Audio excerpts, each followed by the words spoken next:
Devastating loss. Could you talk us through your emotions, what you're going through, what the team's going through? Sure, it's so hard to describe on such short notice. It's kind of disbelief, really. I felt that we certainly had what it took to be able to win today, and unfortunately we didn't. New Zealand performed better than us on the day. I still thought 220 was a reasonable total to chase, and at 100 for 2, we were right in the game. Bar sort of a crazy 5 overs, we played some decent cricket, but not good enough again. Graham, probably the best balanced side in the competition. I think most people thought that. What do you put this down to? I mean, surely it's not a personnel thing, because you had the players to win this competition. It's hard to sort of give you answers now, but I thought we played well enough we certainly bowled well enough to win today, and I think the batting let us down in the middle period. It's simple as that. I don't think it's anything else. New Zealand squeezed us, the ball got soft. We knew that would be a difficult period from sort of the 20 over mark to the 34 to the change of ball. The wicket does get really slow and low. We just needed to show a little bit more composure in that period, and we didn't. We lost I think we lost sort of 4 wickets in that from 25 overs to 30, which set us right back, and then it's always difficult to recover from there on a surface like this. So, I think that's the only sort of criticism I can say. I can't. It's pointless picking anybody out. Everyone's given their best today. I don't think the fans back home would like me to say it wasn't our destiny. We've got to take our own responsibility as a team. We had the opportunity out here with the bat today to chase 220 and win the game, and we can only look at ourselves in the mirror and blame ourselves. There's no other thing to look at. We've just got to be honest with ourselves, and we weren't good enough tonight, and simple as that, and it's very disappointing.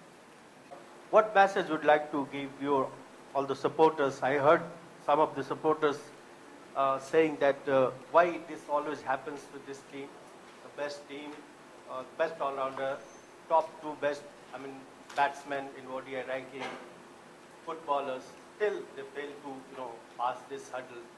Whenever there is knockout stage, they are knocked out. So some suggested that now they must not be called chokers, they must be called jokers.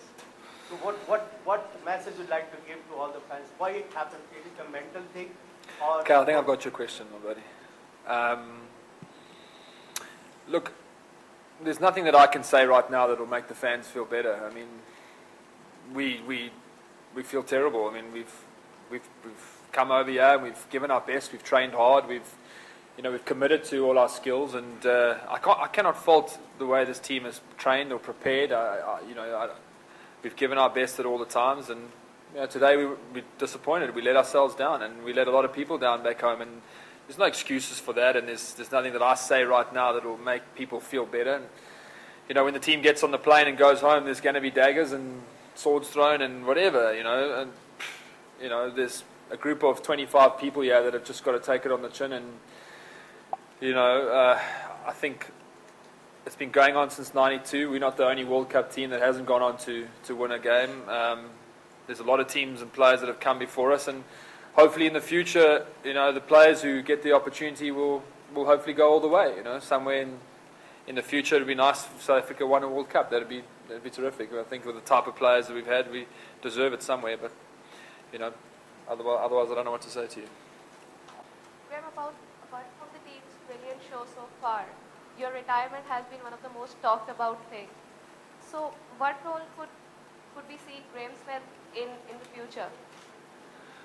Yeah, I mean, I'm just turned 30, so I feel like I've still got a lot to offer South African cricket. I got the captaincy at 22 years old, so I've 8 years now of the pressure of the job and stuff like that, and I was looking forward to sort of, carrying on as a batter now and contributing as a senior player. I feel like, I haven't performed at my best in this World Cup. I've got a lot of starts, and I'd like to take some time away now and go and work on a few things and come back hopefully stronger in this next phase of my career. I think my record, I'm very proud of my record and what I've been able to achieve as South African captain and as a batter through those 8 years in a job that I think is very pressurised. And I really want to be a good support to the guy who gets the opportunity in the future. I mean, after this, there's a new appointment of a new coach, and I think it's a very important phase of South African cricket. There's a lot to work with, a lot of quality players, and if you look through some of the games, there's been a lot of positives. So whoever gets that opportunity now, it's an exciting time for them, and an important time for them. I think South African cricket's in a really exciting, period. As disappointing as it is now, it's tough to say that, but there's a lot of positives. I mean, to see the way Faf played under pressure today, even, in the options that South African cricket have, if they keep those core bases in place and allow these guys to really develop now, there's an exciting sort of period ahead, in all formats of the game.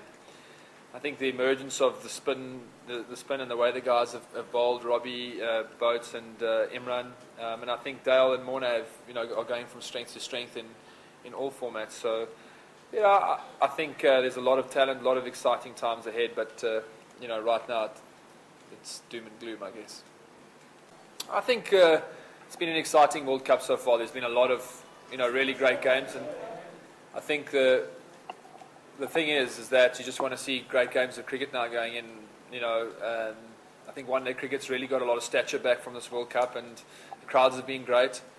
The subcontinent people have really supported the game here. So, it's going to be a massive. I think, if you're a neutral, you don't want to go near Mohali in the next week. But you just want to see good games of cricket.